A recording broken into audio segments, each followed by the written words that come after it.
સુરતના બારડોલીના માણેકપુર ગામે ચાલુ કારમાં આગ લાગી। માણેકપુર ગામની સીમમાંથી પસાર થતી કારમાં આગ ભભૂકી ઉઠી। આગ લાગતા કાર ચાલક નીચે ઉતરી જતા તેનો આબાદ બચાવ થયો। શોર્ટ સર્કિટના કારણે કારમાં આગ લાગ્યાનું પ્રાથમિક તારણ। બારડોલી ફાયર વિભાગની ટીમે આગ ઉપર કાબુ મેળવી લીધો।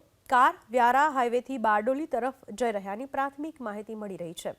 સદનસીબે આ દુર્ઘટનામાં કોઈ જાનહાનિ નથી થઈ। કાર ચાલક સમય સૂચકતા વાપરીને બહાર નીકળી જતા તેનો જીવ બચી ગયો। સુરતના બારડોલીના માણેકપુર ગામે ચાલુ કારમાં આગ લાગી। માણેકપુર ગામની સીમમાંથી પસાર થતી કારમાં આગ ભભૂકી ઉઠી। આગ લાગતા કાર ચાલક નીચે ઉતરી જતા તેનો આબાદ બચાવ થયો। શોર્ટ સર્કિટના કારણે કારમાં આગ લાગ્યાનું પ્રાથમિક તારણ।